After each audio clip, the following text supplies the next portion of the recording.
Assalamualaikum warahmatullahi wabarakatuh. Selamat bertemu lagi dengan saya Bunga Isa.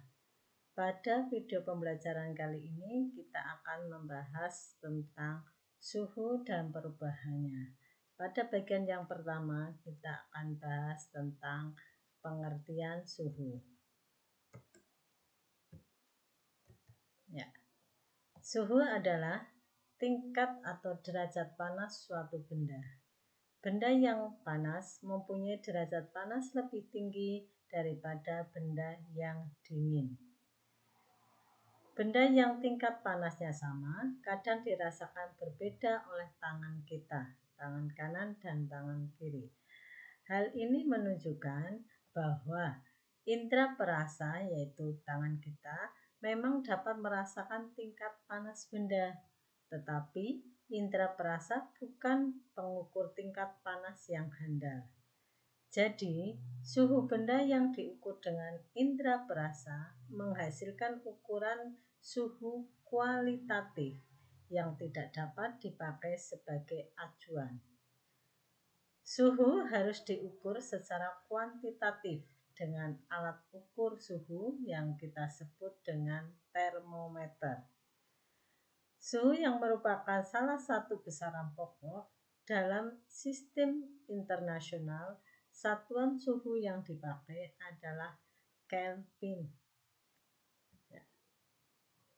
Kita masuk ke jenis-jenis suhu. Ke jenis-jenis alat pengukur suhu yaitu termometer. Ada beberapa jenis termometer, antara lain ada termometer zat cair, termometer bimetal, ada termometer kristal cair, kemudian termometer digital, dan termometer inframerah. Beberapa juga ada kita temukan termometer zat padat dan zat cair. Mari kita bahas satu persatu jenis-jenis termometer. Yang pertama adalah termometer zat cair. Zat cair yang digunakan dalam termometer zat cair adalah air raksa dan alkohol. Kita tampilkan kelebihan dan kelemahan dari zat cair yang digunakan untuk mengisi termometer zat cair, yaitu raksa dan alkohol.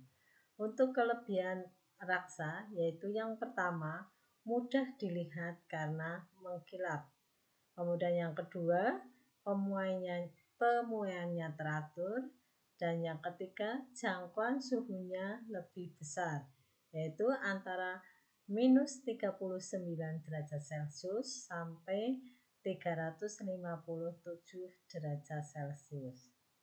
Kemudian untuk kelebihan alkohol, yang pertama yaitu lebih teliti untuk perubahan yang sangat kecil karena pemuaian alkohol cukup besar. Yang kedua, harganya lebih murah. Dan yang ketiga, titik bekunya rendah, yaitu mencapai minus 112 derajat Celcius.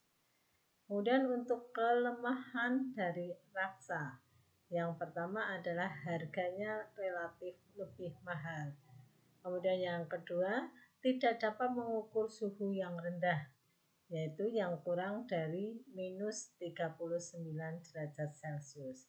Yang ketiga, bersifat racun atau sangat beracun.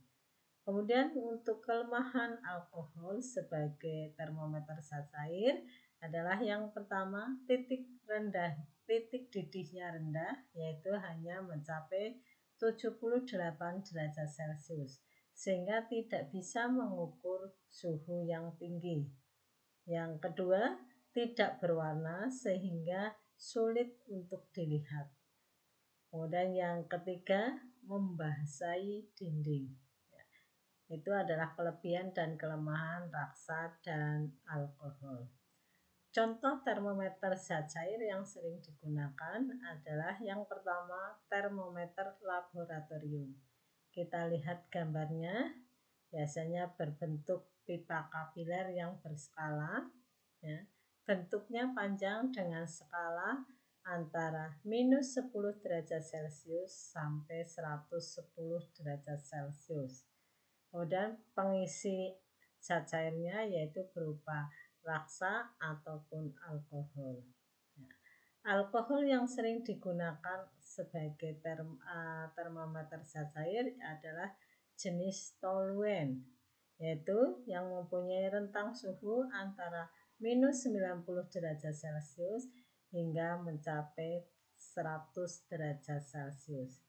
Yang kedua, jenis alkohol yang sering digunakan adalah etil alkohol dengan rentang suhu yang bisa diukur adalah dari minus 110 derajat Celcius hingga 100 derajat Celcius.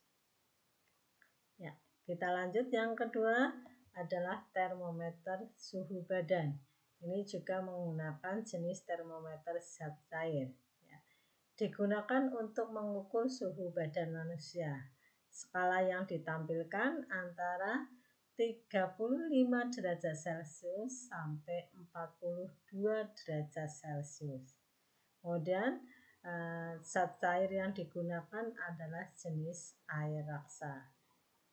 Kita lihat gambar termometer badan. Di sini kita bisa lihat skala yang ditampilkan dari 35 derajat Celcius sampai 42 derajat Celcius.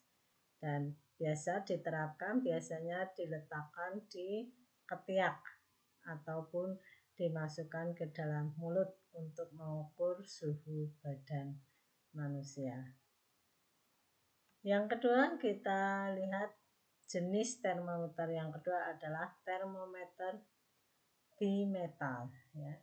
Bisa kita lihat gambarnya. Di situ ada dua logam yang jenisnya berbeda. Kemudian kita lekatkan menjadi satu.